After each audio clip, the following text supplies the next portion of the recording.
Hi, it's Dana with Constructing Artistics, and today I'm going to show this EK Success crimper tool.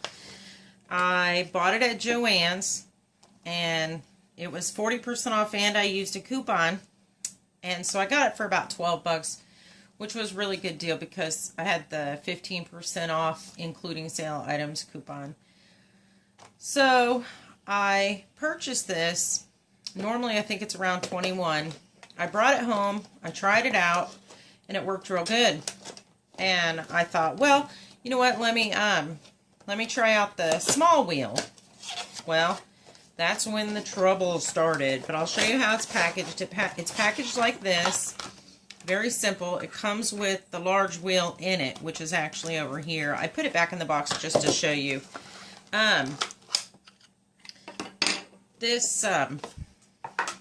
This tool is something else. I have some mixed feelings. I like it. I don't like changing these rollers out. These were a pain, and it took me a while to figure out what I was doing. But it does say on the instructions that there's a top wheel and a bottom wheel, and they say on them top and bottom. And you have to make sure that these arrows are pointing whichever direction this knob is pointing. So, on the instructions, it says, be sure the rollers are in the correct top and bottom positions, then slide the new roller into the end cap opening with the arrow on top facing towards the knob. Well, apparently that means whichever, I think whichever way that is. But there's these little, when you put them in, there's a small side. Let me see if that's coming through. I don't know if you can see, there's a small side and a large side on the tip of that. Let me see if this will show it better. Here, let me put something to block the background so maybe it'll focus. There, oops, that's wrong end. There's a small side. Can you see that? Where that little notch is smaller than that little notch. So you do have to have it in the machine just right. I'm going to be making a lot of rosettes, and I picked it up thinking, hey, you know what? If this saves me the time of scoring and folding and doing all these things, then what the heck? So I got a couple different papers. I cut them down. This is some nice thicker cardstock type paper. These are thinner. So I'm just going to show you. We'll just get started. This is the 1-inch cardstock. So it's got little notches in the front that tell you where to put it for what size you're making to kind of help keep it straight.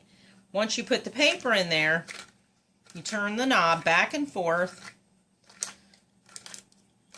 And I should have probably used white. Let me show you that side.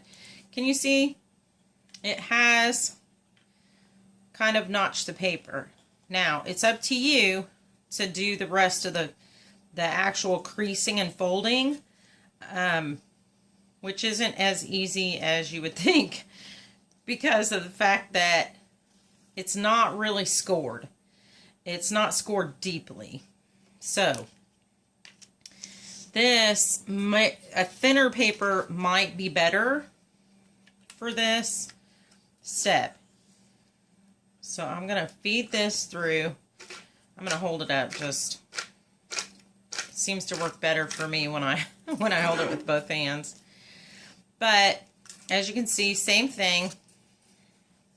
It did make some. To me, it's not a whole lot easier.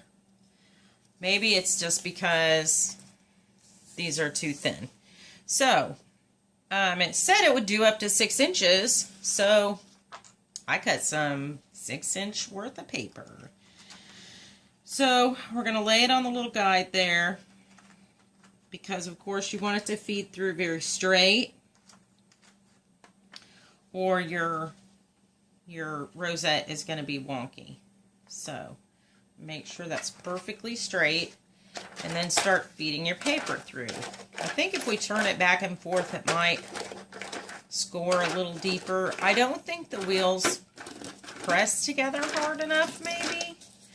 to make real deep scoring lines, but I think they are enough to at least give you a guide of where the fold should be. But as you can see, I don't know that it's going to be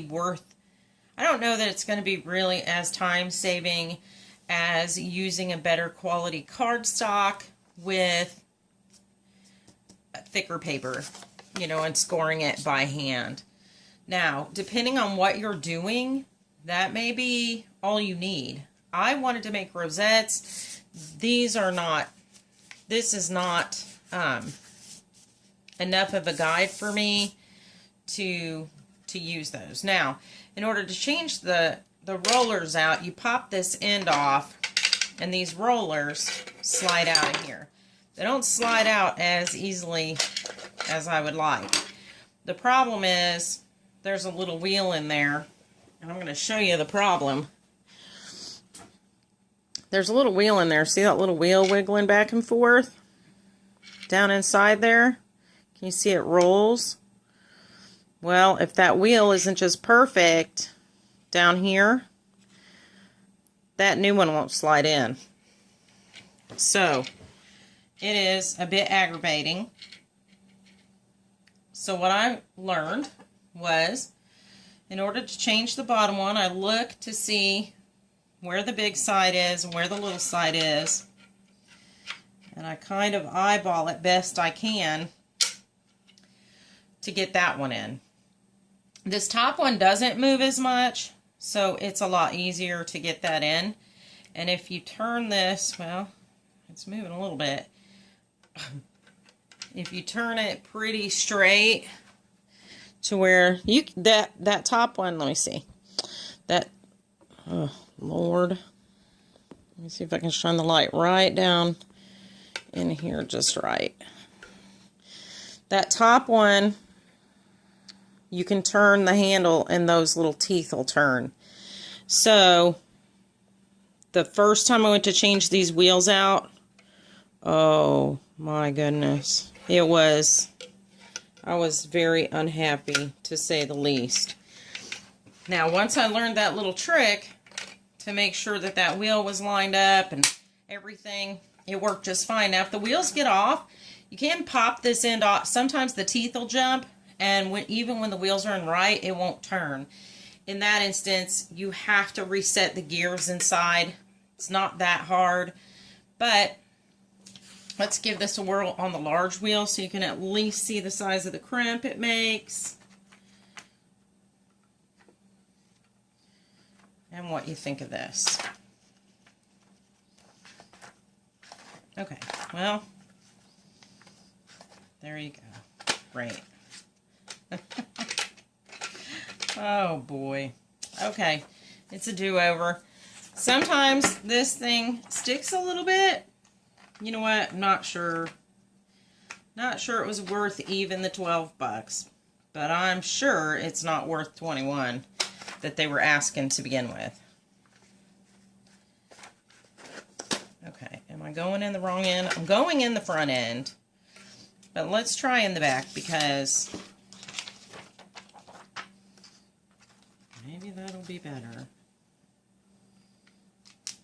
There we go. Nope. Oh, jeez.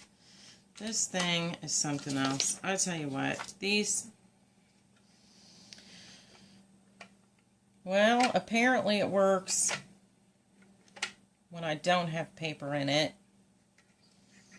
But when I put paper in it, it doesn't want to work. So, let's try it one more time.